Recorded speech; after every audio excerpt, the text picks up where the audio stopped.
안녕하세요. 아이즈원 네트워크의 한의학 박사 임영권입니다. 비염 치료 방법은 크게 양압과 수술 그리고 한의 치료가 있습니다. 오늘은 각 치료의 핵심 장단점과 권유 대상을 압축해서 알려드리겠습니다. 먼저 수술입니다. 수술은 비중격 만곡이 심한 경우, 즉 코가 휘어지는 것이 심해 있는 경우에 권유합니다. 장점으로는 통기성이 개선될 수 있으나 재발이 매우 많다는 단점이 있습니다. 휘어짐이 많이 심한 경우에는 수술을 권하지만 휘어짐이 적은 경우에는 수술을 권하지 않습니다.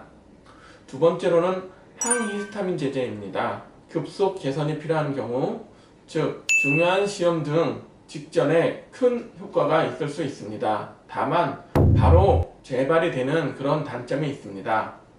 세 번째로는 항생제입니다.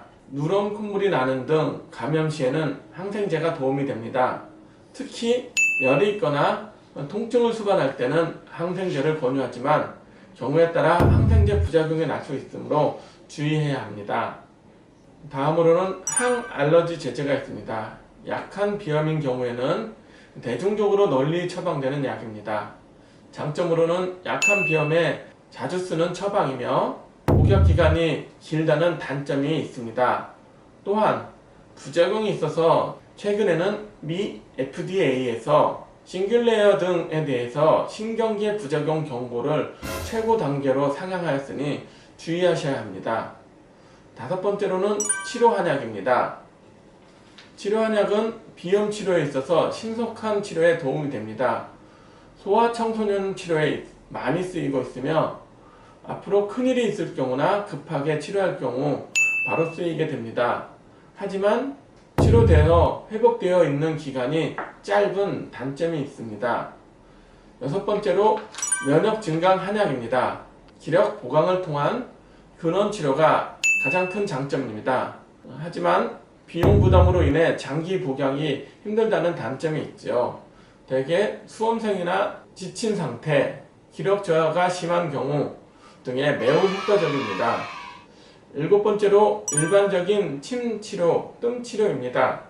일반적인 침 치료는 단기 개선에 매우 효과적이나 단점은 완화되는 치료 기간이 짧은 편에 속합니다.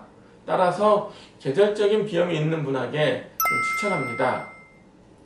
여덟 번째로 콧물 빼기 배농요법입니다. 이러한 약봉에 한약 연고를 묻혀서 삽입하여 치료하는 방법입니다. 치료 직후에는 콧 속의 개선감을 많이 느낄 수 있습니다. 단점은 콧물은 결국 다시 차기 마련이며 이 과정을 좀 반복해야 되는 단점이 있습니다. 따라서 비강사열하는 최종 단계 전 단계에 시행하는 것이 좋겠습니다. 마지막으로 심한 비염이신 분들에게 제가 가장 추천하는 비강사열요법입니다. 콧 속에 긴 침을 삽입하여 사열을 시키는 방법으로 저의 진료 경험상 치료 효과가 매우 좋습니다. 다만 통증이 좀 있다는 단점이 있습니다. 지금까지 9가지의 비염 치료 방법에 대해서 알아보았는데요. 더 궁금하신 내용은 댓글로 남겨주세요. 감사합니다.